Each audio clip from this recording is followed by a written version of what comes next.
Welcome to the second part of the story. If you missed the first video with the main story, please click on the pop-out button in the right-hand top corner of the screen to listen to it first. In today's video you will hear the first two updates. Trust me, this will be interesting. Subscribe to follow the story until the end and not miss the last updates. The next video will be out tomorrow. And now, let's get to the story. Update. Hi everybody, I'm back with a juicy update. You'll enjoy this as much as I do. I'd like to cover some points before starting the update.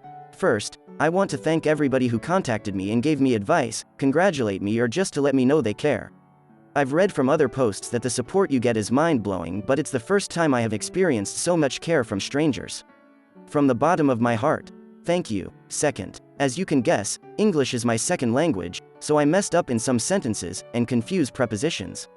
Sorry about that. Also, I wrongly said, Jane was doing sit-ups, she was doing squats. Third, to those who think my story is fake, you are entitled to think whatever you want. I just hope my testimony helps someone in the future as much as others have helped me. Fourth, about how I hit AP.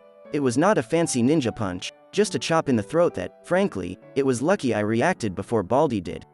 I won't lie, seeing him on the floor coughing felt great. Fifth, some of the readers found a post I made in Ask Reddit a month before D-Day.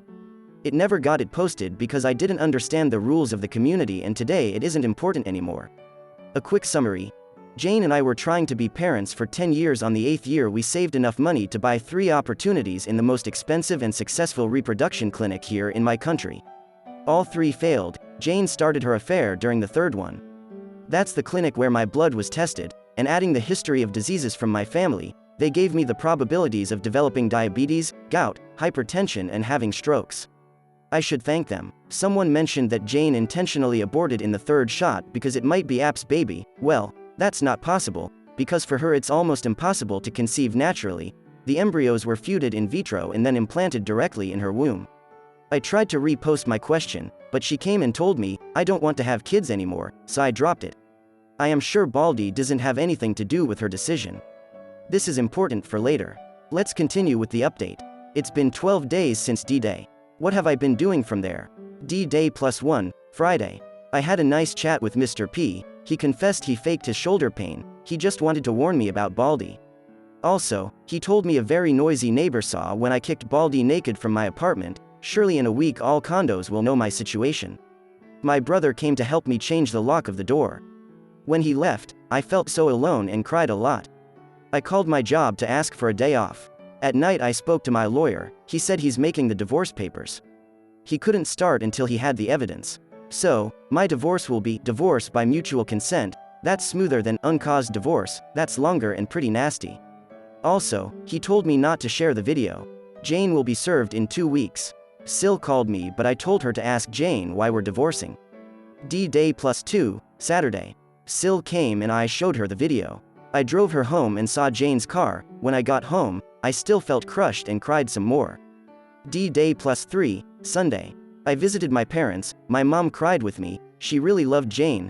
My dad had a chat with me about my money, properties, and stuff. When I returned home Mr. P told me Jane and Baldy showed up. I guess they are going to make public their relationship now that the cat is out of the bag. But strangely they came at different times. Jane came in the morning, she parked her car and saw mine wasn't there. Tried to enter my house but her key doesn't work anymore. Then she asked Mr. P if he knew where I went, he didn't know and told her, Mr. Opp gave me this for you, my attorney's card, she kept it and left. Baldy came in the afternoon and first asked to see Jane. Mr. P told him, Mrs. Jane, emphasis on Mrs., doesn't live here anymore. Then asked to see me and Mr. P told him, Mr. Opp is away. No idea when he'll return, and he left. I guess they both are not in contact yet. I wanted to ask about Jane. Is she sad? Did she look healthy? Did she ask about my well-being? But then I remembered D-Day and just thanked and say goodnight to Mr. Page when I got home. I cried a lot again. D-Day +4, Monday. I didn't want to, but something I learned from all you champions is to hit hard the gym, so I looked for a new gym near my job and had a good session. I felt pretty good. Then I returned to work. At home I didn't cry this time and started taking out all Jane's pictures. D-Day +5, Tuesday. Had a meeting with my lawyer to review my assets. Fortunately, my dad made Jane sign a prenup, so she can't touch anything I had before we got married, my house mainly. All remaining stuff gets divided 50-50 and I can get a compensation for her adultery. As compensation I'm going to take out alimony. I can fight for all this stuff, but everything reminds me of her. And I want to start anew. When I left home, I heard whispers. I turned my head and saw two neighbors that immediately pretended they didn't see me. They walked in front of me and greeted me. I knew this would happen. After that I went to the gym and work. This repeats all week so I'm going to omit. D-Day +6, Wednesday. Nothing interesting. I only have FB as social media.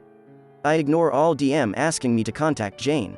I closed it and opened Reddit and had a nice time reading about all you champions that overcome what I have been experiencing. I felt better. So, I thought of sharing my own experience. D-Day +7, Thursday. I started writing. I posted it before going to the gym. When I was at work, it amazed me how many people were reacting to my story. I answered some comments. D-Day +8, Friday. I was reading comments and answering all morning. I was smiling. Feels good to be appreciated. 2 comments stuck in my mind that I didn't think about. 1. Report AP to my old gym, and 2. My home is tainted, I need a fresh start. So, before I went to the gym, I looked for real estate agents to sell or rent my house. I'm not comfortable here anymore. I haven't entered my bedroom since D-Day. I've been sleeping in the spare room. I don't want to live like this. D-Day +9, Saturday. Since Jane would come and bother me, I decided to spend the day outside. She did come, then she visited my parents and brother. They just texted me, Jane came. I answered, thank you, I don't want to talk about her yet. D-Day +10, Sunday. I spent the day with my parents. We visited a town 2 hours from the city and had a blast. I don't know if Jane will come. My dad told me not to sell my house but to rent it. I agreed and went home. When I got home Mr. P told me Baldy came in the afternoon and alone again. He asked for me, but Mr. P told him I'm away. He left without a word. D-Day +11, Monday. Yesterday, Monday morning I went to my old gym. I was not sure if I'd meet Baldy. He worked in the afternoon, but he was screwing my wife in the afternoon, so I thought he's changed his shift. He was nowhere. I asked to talk to Frank, the gym owner.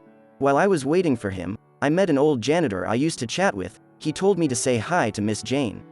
I guess my new normal is to tell everybody we split up. I smiled at him. Frank finally received me. I asked about Baldy. He told me Monday is his day off. He asked for more hours and now he works from Tuesday to Sunday in the morning. Then I explained the reason for my visit. He listened carefully until I finished and finally showed him the video. He stayed silent and thinking. He said, "You're not going to like this." I just thought, what now? Frank called the receptionist to bring Harry, another coach and Baldy's friend. He has a big beard. Frank asked him to tell me about Baldy's girlfriend. Fasten your seatbelts. This is good. According to Harry, Baldy is head over heels for Jane and Frank confirmed it. He told me Baldy had many complaints especially from female members but for the last months he has changed. No complaints and he's very professional to all members. And Harry told me something that made my jaw drop. Baldy is trying to marry Jane by baby trapping her. I was processing this information when I felt something starting from my chest. It climbed up my throat and finally blown up in my mouth. I laughed. I swear I was Joker madly laughing. I even teared up a bit. Frank and Harry were very confused. I thought, oh sweet karma, thank you, after I calmed down but with a big grin on my face. Harry asked what was going on. And Frank explained, this is Baldy's girlfriend's husband. Harry made a shocked face, oh man. This is bad. This is really messed up. Harry left. Next, we discussed firing Baldy. Frank said he has to report the situation to the coach association, not real name, and he surely has to fire him because Jane was a gym member or Frank's gym could have legal repercussions. About his license as coach, I need to make a legal document explaining Baldy is the reason for my divorce, the key number of my divorce case, and the video. My attorney will give the video to the coach association's attorney. I can't share it. Baldy will lose his license from that association, but he can go to another association and apply for another license. It'd take months though. I asked if Baldy could appeal. Frank said he might, but it would be a waste of energy. The association does not tolerate such conduct. Also, he doesn't have the money to pay for somebody who represents him. That reminded me of the residential area where he entered with Jane. I thought Baldy was wealthy. Frank brought his face closer to me. What residential area? I showed it on the Maps app. You tailed them to this place. I did. On D-Day -1, Frank got angry. That's where my late father's house is. After Frank's father passed away, he inherited the house. All the equipment that's obsolete or needs repair goes to that house. He lends Baldy the key to go and keep some stuff occasionally, but he does not have permission to stay there. He surely has a copy of the key, and he might be living there illegally. He's going to investigate this further. All be easy since there are tons of cameras in that place. I was leaving the gym when I heard, Mr. Op, wait. It was Harry. He told me he was sorry about what's happening. Baldy never told him who was his girlfriend. He just said that he met her at XXX Mall. I thanked him and took a step towards the exit. He rushed, "Can you tell me what happened?" I told him, "Pretty much what you heard. He was screwing my wife and now I'm divorcing her." Another step. What will happen to Baldy? That depends on Frank and the coach association. I tried to take another step. But, how are you handling it? Okay, now this is strange. I stared at Harry and remembered Baldy. Went to my house twice. I said, "You called Baldy and he's on his way here, right? You were just buying time. Am I wrong?" He made a guilty face. "Please Mr. Op, talk to him, he's really desperate. He was crying yesterday. His girl, I mean your wife, isn't returning his calls. Tell me, why should I care if he's rotting in hell? I'll be here with you, so you don't be scared." I laughed. Scared? Of that weakling? He didn't tell you I kicked him out of my house naked, right? Harry didn't believe me. Fine. Let's see what he wants. I saw there were cameras where we were talking and sat in front of a table in the reception. I don't think Baldy is stupid enough to attack me, but who knows? Besides, I'm really curious about what he wants. He came running 10 minutes later and saw me waiting for him. He extended his hand. I crossed my arms and left him with the hand hanging. "What the hell you want?" I looked angrily directly into his eyes. He sat in front of me. "Listen buddy, stop right there. We're not buddies. Mr. S, the janitor, is my buddy, you are not." He seemed apologetic. "Okay, my bad. I want to say I'm sorry for everything. I never wanted to hurt you and I really care about Jane." "Well, you just said 3 lies to my face. You are not sorry, you did mean to destroy my life and you just care about yourself." He changed from apologetic to annoyed. "Okay, whatever man. Just tell me where Jane is." "Last time I saw her was when I kicked her cheating ass out of my house after I kicked you out naked." I know Harry was listening. Baldy's face changed color to red. "That was a cheap shot. I should sue you. As far as I know, you entered my home illegally and perhaps you were raping my wife. I have videos of you getting out, but you didn't sign in." He changed again. Okay, I'm sorry. Tell me what you want from me. Please tell Jane I need to speak to her." In that moment Frank came in a rush. I guess he saw through the cameras that Baldy showed up. "Everything okay here?" "Everything is fine Frank, I was just telling this sissy what I want." I stand up and talk close to Baldy's face. "What I want is what is coming for you. What you deserve. What the law has prepared for you. I want to crush your dreams just like you did with mine." "Do you want kids? Guess what? You won't and you will never have," Baldy said. "What's that supposed to?" But Frank asked him to see him in his office. Harry looked impressed. He grabbed Baldy's arm and pulled him. "Dude, you're in deep shit." I finally left. Update. Hi again. I didn't expect to update so soon, but something important has happened. I'd like to share something that my therapist told me. Do you remember I started therapy because Jane suggested I'm having trust issues? Turns out I don't have any. I'm one step to become a very gullible person. But the therapist noticed I have a lot of insecurities due to my obesity. As I remember, I was the chubby nerdy guy at school. Never boyfriend, always best friend. I had my first girlfriend at 18 and she dumped me a week later for a better looking guy. I went to an engineering high school, so ladies were few. My next relationship was in my 20s with a very toxic girl who blamed me for everything, even for the rain. She really did a job on me, making me feel guilty for anything that pops in her mind. Later I started working because my family had money problems and I didn't have another relationship until I met Jane at university. The previous session to the last one with my therapist, we discussed my feelings about not having kids. She has helped me to get my priorities in order. Number 1. Me and everything that covers myself, like physical, health, gym and eating well, intelligence, studying, learning, mental challenges, and soul, beliefs, moral, ethics. Number 2. People who lives with me, Jane. Number 3. Family and friends. Number 4. Work. Number 5. Leisure and entertainment. The last session was about Jane. The therapist asked about my plans. I told her I will divorce Jane. She told me it is normal I'm in such distress because my priority too is crumbling. I will have to pass for similar stages of grieving death: denial, anger, bargaining, depression and acceptance. I had to Google them because I forgot them. I am in the bargaining stage because I'm thinking a lot of what ifs, e.g. what if she really is remorseful? What if we are the golden couple who will survive an infidelity? But the reality is that I will never trust her ever again. It will kill me knowing she's at home alone doing God knows what when I'm at work. Torture for me. Depression is a dangerous stage in my case because it can lead me to gain weight again. I should stick to the gym and watch closely my diet. Hope this info helps people who are grieving. Now the update. I've been very busy. I applied for a promotion at job. I could have taken it long time ago, but it demands lots of traveling. I feel it will help me heal to be away. Also, I've been looking for a new place to live and I found one small apartment perfect for me. I've already paid 3 months of rent in advance. I'll move as soon as possible. I hadn't seen Jane since D-Day or Baldy since that Monday when, I am sure, he was fired. On the bright side, one of my neighbors, a lady in her 50s, met me in the condo's elevator. She told me she hasn't seen Jane lately. I told her we're slipping apart, and then she happens to remember she's having dinner and her single niece is coming for a few days and I'm invited. It took me by surprise. Looks like I'm in the market again. My attorney told me Jane was going to be served last Friday, but we had some festivities in my country, so she was served last Sunday morning at my in-laws' home. The following Monday somebody, Jane, I guess, slid a letter under my door. 3 sheets back and front, from Jane, mainly explaining about what led her to cheat. Here we'll introduce the second villainess in the story, a coworker we'll call Flirty. I've met her sometimes at Jane's work events, like Christmas or anniversary celebrations. She's really thin, almost skinny and usually wears a lot of makeup. Also she thinks every man wants to sleep with her. One time she told Jane I was staring at her. I did once, because I could see her ribs and I thought she was unhealthily thin. Anyway, according to Jane's letter, when she lost weight, Flirty approached her because she wanted them to be best friends since they are the 2 hotties at work. That's when the brainwash started. Flirty made her think she deserves a better man. She's entitled to. She told her I was a pathetic man that will try to own her now that she's hot. When the incident with the Smith machine happened, Flirty said, Jane, see.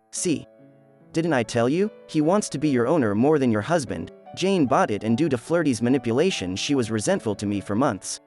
When we attended the gym at different times, Jane met Baldy accidentally at the mall and he approached her. She confessed she had a crush on a guy similar to Baldy before I met her. She never told me that before. They went for a bite and they both flirted. Jane showed Flirty Baldy's picture from FB, and she told her she'll be dumb if she didn't F him. Besides, her pathetic husband, me, doesn't compare with that Greek god. She had the opportunity, she was eager to, so she did. Baldy took her to his house that coincidentally is close to the mall where they ran into each other, so she doesn't know that's Frank's dad's home. All this happened 9 months ago. Flirty is a professional cheater. She told Jane how to cover her tracks, the work words code, to hide Baldy's contact and to hide her map tracking history. She even told her that changing her phone password is stupid because I'll immediately suspect. Jane noticed Baldy hated me when she talked about me, and as punishment, he made hickeys on her body. Now I remember she started using pajama to sleep because it was cold. He used to trash me, but she never played along. Meanwhile, Flirty used to tell her that she's entitled to this romance, and I deserve being cheated on because I'm a beta. During those months she says she liked the feeling of danger. The thrill and the sex with Baldy was good, but it also hurt her seeing me struggle trying to be a better husband and knowing she was the reason of my pain. It was easier to ignore me and continue with the pleasure Baldy gave her. D-Day arrives. I completely blindsided her. She thought I was clueless. I'm going to write this part just like she wrote it. I was in shock, and I covered myself with the blanket by pure instinct. When I reacted, I saw you pushing and kicking Baldy out of the room in the house. When I heard you closing the door and coming back, I didn't know what to say. I had never seen you this angry before. Then you said, I have never hurt you, nor will I. That's true. In the years we've known each other you have never hurt me. Not even when we found out that it's my fault that we can't have children. After that she heard me crying in the spare room. She wanted to comfort me, but how could she? In the main door we have a mirror to check ourselves before going out. She looks at herself, but she couldn't bear the look. When she entered her car, she cried and told herself, what have I done? Baldy called her that night, but she blocked him. She arrived at Syl's house at about midnight. 2 hours later after the drama, her house is around 40 minutes from mine.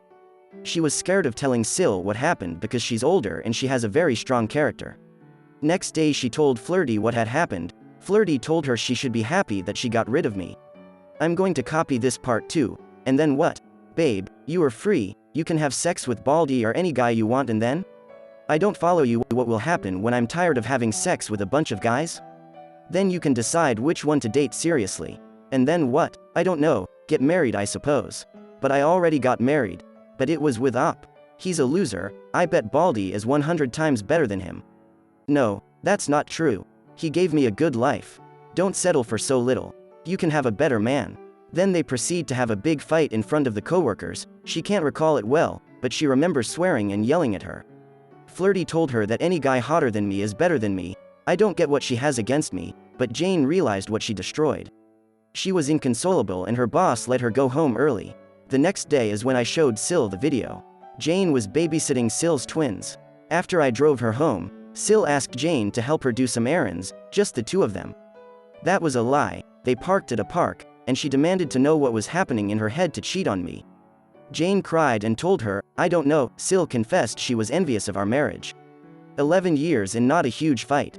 We both looked happy. She couldn't believe her little sister was capable of such a thing. Jane was there for Sil when her ex-husband left her for another woman. Jane asked her not to kick her out, but Sil told her she can stay. After all, that house belongs to both of them, but she let her know she's very disappointed and she will side with me if I ever need her help. Jane understood. Next Sunday Jane came to apologize, but I was not home. When she received my attorney's card, she called, and my attorney confirmed I hired him. She knew I was really going to divorce her, so she went to her new home and wrote a confession and sent it to everybody we both know. I started receiving messages and phone calls the following week, but I didn't want to read or answer. Now I've read some of the DM and it is what she said. Most of them want to comfort me. One of her cousins said it takes guts to confess, so I should give her a try. The following week she tried to distract herself with work, but it seems everybody now knows she cheated. If you are unfaithful, in my country people see you like an easy woman, so female coworkers don't talk to her, particularly Flirty. And male coworkers are annoyingly friendly to her. She asked to be relocated, but it'll take months, so she quit her job the following Friday. She has a good amount of savings. We had our finances separated, and since I was the big earner, I paid for almost everything. Next day she was looking for me, in her words, to beg me take her back. She came here, but when she saw I wasn't home, she went to my parents. My dad refused to speak to her, but my mom was sympathetic and told her that she's sorry about all this, but her son, me, is really hurt and asked them not to talk about her anymore. Jane understood, but then went to my brothers. He told her, "Op is not here and frankly I don't want to talk to you," and closed the door in front of her face. She came back to her new house very sad. All last week she has been reflecting about her actions and she's been really depressed, realizing how much damage she has done to our relationship, to her family and mine. And all for meaningless pleasure coming from a douchebag that, in her words, believes vaccines are just a pharmacy scam, and believes in astrology. Yeah. Baldy is heavily tattooed. He has a Taurus sign on his arm. Sil suggested her to go to therapy. I don't blame her. If my brother were in the same situation, I'd be very disappointed, but I'd try to make him realize what is wrong with him. She finally went to therapy and her therapist suggested writing me this letter and coming clean to me. So, she says all written in the letter is true. She swears to her life if I take her back, there will be no spouse in the history of humanity more grateful, loyal and honest than her. She suggests total access to her social media, that I already had. She will always answer my calls no matter the situation and to never have friends that I don't approve of. There are more things about family and friends that I don't think it's important to share. Besides, it needs a lot of contexts. Finally, she pleads to meet me and let her apologize properly to my face. In her words, "Sorry doesn't start to describe what I'm feeling right now." What do I think of this letter? The thing I can confirm is that she hadn't contacted Baldy until that Monday when he was fired, and she confessed to family and friends. The rest could be partially true also. I am sure it's been sweetened. For example, she does not mention when she called me jealous and immature. She does not mention letting Baldy do her raw and she let him finish inside. She can give me all her passwords, but she lied to my face and gaslighted me for 9 months, according to her, and she was very good at it. Besides, I don't want to be her jailer. As I said, I will never trust her ever again. Whenever I see her face, I'll also see Baldy's nape in front of her. I will not be her second option, nor will be a doormat. I haven't replied yet, but I think I'll see her next weekend. This is the end of the second part of the story. What will happen? Will the op meet with Jane? Maybe they will decide something about the situation? What are your thoughts? Subscribe not to miss the video tomorrow. And click the bell icon to turn your notifications on. I promise, it will be interesting.